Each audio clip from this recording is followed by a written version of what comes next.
How do you feel about being everything that's wrong with the world?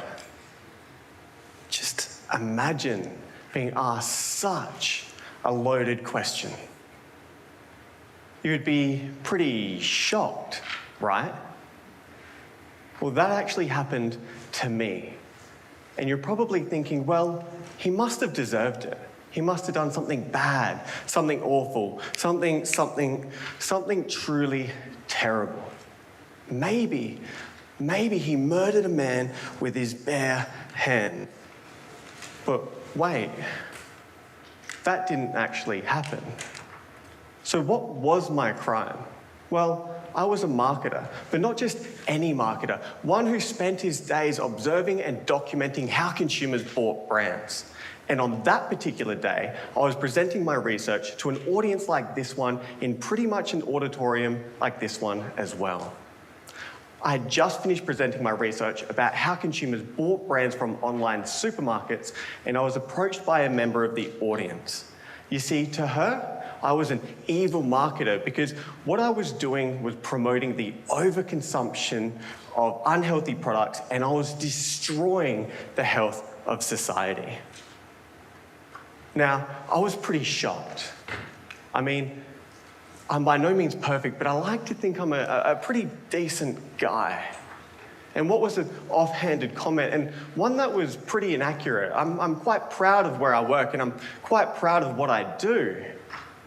Still, it resonated with me. I couldn't stop thinking about it for days, for weeks, for months. I couldn't get rid of this gut-wrenching feeling in the pit of my stomach. I had to do something about it. And it turns out that I could. You see, I was a senior marketing scientist at the world's largest center for research into marketing in the entire freaking world. Maybe, just maybe, I could use all of that knowledge and experience by working with some of the biggest organizations in the world to do something good, to improve the health of society. Maybe I could get them to eat more fresh fruits and vegetables. Maybe I could translate the knowledge that had been given to industry for packaged goods and to get people to eat more fresh produce. And I knew exactly how I was going to do that. You see, there's a very predictable pattern about how consumers behave. We call it the double jeopardy law, and it was first applied to consumer good brands by Professor Andrew Ehrenberg. Now, what this law tells us is that the key difference between big brands and small brands is by far the number of people who buy them and not how frequently they buy them. It completely revolutionized the way that we thought about growing brands. You see, to grow brands, we needed to get many more people to buy them. We couldn't just get those who were buying them already to buy them a lot more. This is part of a whole host of research suite that we call the laws of growth. So I had the desire, tick. I had the analytical skills, tick. But I had no data, and I had no team. So I needed a pilot study. I needed a proof of concept. I needed to show that there was something there. I needed to show that there was something worth pursuing. So I went home. I made myself dinner. I poured myself a glass of wine. Coonawarra Cabernet, if anyone wishes to send me anything.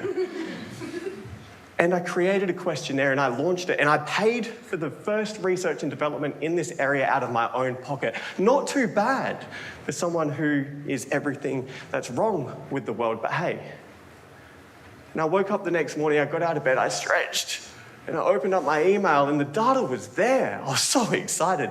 I opened the data, I cleaned it, I analyzed it, I looked at the results, and oh my God, it worked. It worked. There was something here. There was something worth pursuing. I was very excited.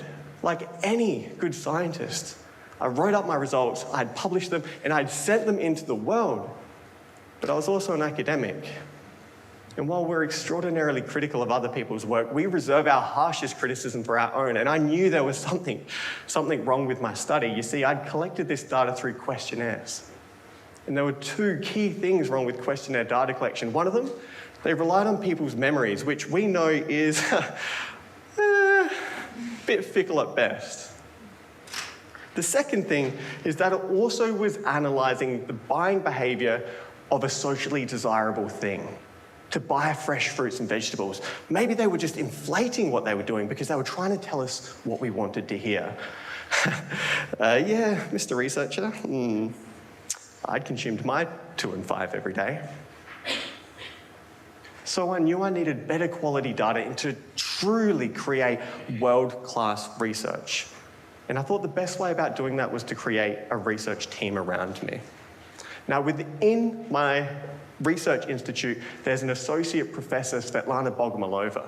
You see, she was key to joining this research team because as a marketing academic and a marketing scientist, my audience was academics and practitioners in a very narrow field. If I had a cross-disciplinary researcher, I could translate this knowledge and have a greater impact because more people would be reached from it. Together from there, we decided to recruit someone from one of the world's largest data collection agencies. And having access to this gold standard of data meant that we could get rid of all of those issues I had from the pilot study. Our third recruit was an incredibly bright undergraduate student, Danielle Taubert. She helped an extraordinarily large amount to do with the data analysis and some of the literature review as well. So I had the desire, tick. I had the analytical skills, tick. And I now had the research team and the data, tick, tick. But hang on, wait, Zach. Shampoos, mate, they're a little bit different to apples and bananas. And you're completely right. You know, let's just say, for example, shampoos and conditioner. They aren't seasonal. You can get them any day of the week, whenever. Fresh fruits and vegetables, very seasonal. And that definitely affects the price and the quality of that product. Shampoos and conditioners, heavily branded, have decades and millions of dollars put into the branding of those products. Not so much for fresh fruits and vegetables. And also shelf life. You can put shampoos and conditioners on a shelf and it will sit there for years and years and years. Days, maybe weeks for fresh fruits and vegetables. So theoretically, the analysis I'm doing shouldn't hold at all. In fact, it should fail. But when we applied it to real-world data, we found the exact same thing. You see, the key difference between a big and a small brand of apple was by far the number of people who bought it and not how often they were buying it. This is extraordinarily good news because we can improve the health of society just by getting more and more people to eat fresh fruits and vegetables just once, as opposed to getting people to eat them many, many more times. Now, excuse the pun, but we're hungry.